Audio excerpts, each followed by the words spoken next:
Well, we've been away on sabbatical for a while just because our summers have been so busy. The wine industry supplying restaurants because of all the people drinking this year. Thank you very much, people. Anyway, we're breaking our format a little bit today. The cafe is doing the 70th anniversary for Museum of International Folk Art in a couple of weeks. And so the whole theme of it is international. So today I got my wine shipment for the party. So we're doing 8 different wines for the party, 4 reds, 4 whites. And we today are going to taste 2 of the whites and 2 of the reds. And we're starting off with this lovely El Coto. It is a El Coto Bianco. It's a white Rioja, which is relatively unusual. And it's really pretty delicious, I think. But Jill is the brain of this operation. So I'm going to turn it over to her and her research committee. Yeah, the research committee of one. So this is the El Coto. This is the only white they make. It is a white Rioja. And most of you know Rioja, kind of right smack in the middle of northern Spain is the Rioja region. Is it just a little bit, is it by Piedmont? No, it's above Piedmont. Piedmont is Italy. Oh, wrong country, sorry. Wrong country. Never mind. Yeah. Please continue. Yeah. That's why I'm the brains. Yeah, cover my embarrassment. So, white Rioja is made of a grape that a lot of people have not heard of, but is a Spanish grape called Viura. So this is mostly all Viura, that grape. I only know that it grows in Spain. I haven't seen it anywhere else. It has a teeny bit of Sauvignon Blanc and a little bit of Verdejo, which is another Spanish grape. 2 fabulous Spanish grapes. They have great acid, great mouthfeel. And they're very reasonable. This is one of the most reasonable Spanish wines I sell. And they do have it out at Cocoman. In fact, I think they have a case stacked because it does so well out there. Oh. So it's about $11.99, $12. Really? Yeah. Wow. It's a great price. And it's only 12% alcohol, by the by. Which is means nice, too. You can drink a lot more. Which means you can polish off the bottle.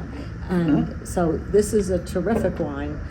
One of my favorites for just white. And for drinking right now, it's still warm. Go look for this. This is delicious. Yeah. Chicken, salad, anything like that. Just sitting. Or sitting like this. Yeah, in the evening having a bottle of wine. This is really nice. And not overly acidic. Yeah. Just perfect. So that's white Rioja. Okay. Let's move on to the other one. Rob, would you hand us those 2 other glasses? And another thing, they're twist off, which is just so wonderful anymore. We get to, thank you. If you don't polish it off, it'll hold a lot longer because of the twist off. So we're moving on to Argentina now. Salta is the area in Argentina. It's Colomé Torrontés. I think you've probably seen Torrontés on a lot of wine lists, probably in the last year and a half or so, and not just South American or New Mexican, but everybody's kind of getting on the Torrontés bandwagon because it's more affordable and it's a lovely wine. It's really good. And these South American countries are finally shipping out some of their better wines. So I think we're kind of lucky to have this. So this one, which is the Torrontés, is an indigenous grape to Argentina, which is cool. And what I like too about this international is we want to turn you on to new things and new grapes. So today is Viura, so you can look for that if you like the El Coto. Go to the store and say, what else do you have that's Viura? Torrontés, people are really starting to know now. It's like Albarino. Oh, no one knew what Albarino was. Now everyone's just ordering Albarino, which is Spanish, but everyone's knowing that now. So Torrontés is basically from Argentina, and this is from Colomé, which I talked to you about before. Salta is the highest point in Argentina. It's at the highest level, so it's up in the mountains. So that's where this grows. And this was actually started again by Donald Hess of Hess Winery. Oh, I forgot about that. He bought practically all of Salta. And if you go up there, there's a hotel and a museum, and he's given money back to the community. So The hotel's in Salta. yes, Oh, so he's done all that. He built a museum in Salta, and he does the Colonnade Tarantis and the Malbec. That's all they do, just those two grapes, which are pretty much Argentine grapes. Although Malbec also came from France, but not Tarantis. yeah. And this has a little bigger mouthfeel than the El Coto. Yes, it It's does. a little bigger, a little more acid. So if you prefer that, go in this direction. Also incredibly reasonable. I mean, like $13.99, $14.50. Yeah. These two wines are definitely worth looking for. And I would say buy a bottle of each and go home and do what we're doing right now. That's right. We told you to do that. Yeah, yeah. Open two if we- you have a few people and compare Yes. with your meal. And Yeah. this would stand up to New Mexican food too. Oh, absolutely. All right, stay with us. We're going to switch over to red. All right. Thanks for staying with us. We're switching now. We switched to the red, as I said we were going to do. So we're doing a Beaujolais Viage, which is timely for this time of year, and also it's a Jadot wine, and it's from France. So one of our tables will be France, like France and Italy, and then Spain and South America. So anyway, so we're doing this Beaujolais Viage right now, and Village. Village, New Mexico, you do the LL as a Y. In France, you la-la-ed it. Anyway, so this is perfect for this time of year too. And plus, look at that color. It's beautiful. I don't know if you can tell against blue, but if I had something white, I mean, it's just, I have something white. Ta-da! yeah, yeah, it's just glorious. And you know, we love Jadot wines, period. But anyway, so this is one of the wines for the 70th anniversary that we'll have. Beaujolais, yay. Jill, So just a little bit about Beaujolais. I mean, some people absolutely adore Beaujolais and we sell a ton of it. Other people don't get it and don't know what it is. Beaujolais is actually in Burgundy. So it's from Burgundy. The grape is Gamay. This is 100% Gamay. Burgundy is usually Pinot Noir. This is Gamay. It's a lighter grape. It has a thinner skin than Pinot Noir. It's not as fussy as Pinot Noir, but it makes great wine. And if you were going to compare it to something, you might compare it to a very light Pinot.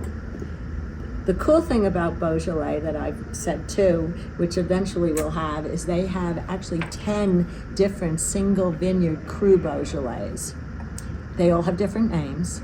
I've always prided myself in knowing all 10. Anyway, Yikes. sometimes I quiz myself at night at home, keep my brain sharp.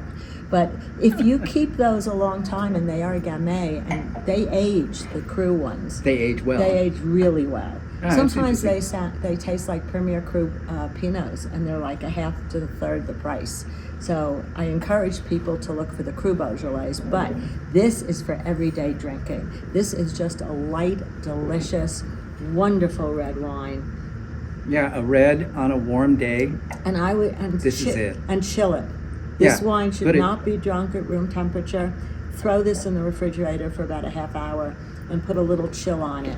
Great with pork, chicken. This will go with red meats and will go with anything, or just sitting here. But do chill it. Uh-huh. Okay. Glorious And, wine. and we love Jedi. So. Yeah, we do. We're going to move next to this Las Rocas, which is a Grenache. So obviously it's from Spain. So we're jumping back to Spain Yes. now with a Garnacha, which is the grape from a winery called Las Rocas. And this winery is in Calatayud. Calatayud is just below Rioja. So Rioja's up here, Calatayud is right here, kind of in the middle of Spain. Interesting color. Garnacha is known to be a little spicy, which is great with our food here. You're familiar with Grenache, probably from France. Yeah. So This is a little border. This is a little spicier, Uh-huh. little darker red. Can you see the difference in colors? Yeah. Oh yes, big got- time. It's got a little brown cast to Yes, it does. And that's your spice coming out. Anyway. So this is This is a great one as well, not too big. You could still have it. This winery has been around since the late 1800s. Old, of course, it's Spain. All those wineries have been around for a while. There's a lot more in your mouth. This is one on of this. the top-selling Garnachas actually in this country. So Las Rocas does really, really well. Also reasonable. Everything we've had here today is probably under $20 a bottle. Easily under So, 20, significantly under 20. All of Yeah. them are out at Coco Man, and these are definitely all worth looking for. If you like a bigger, can I say bigger, lighter Yes. wine? Yes, That's a kind of bigger, weird. lighter A wine.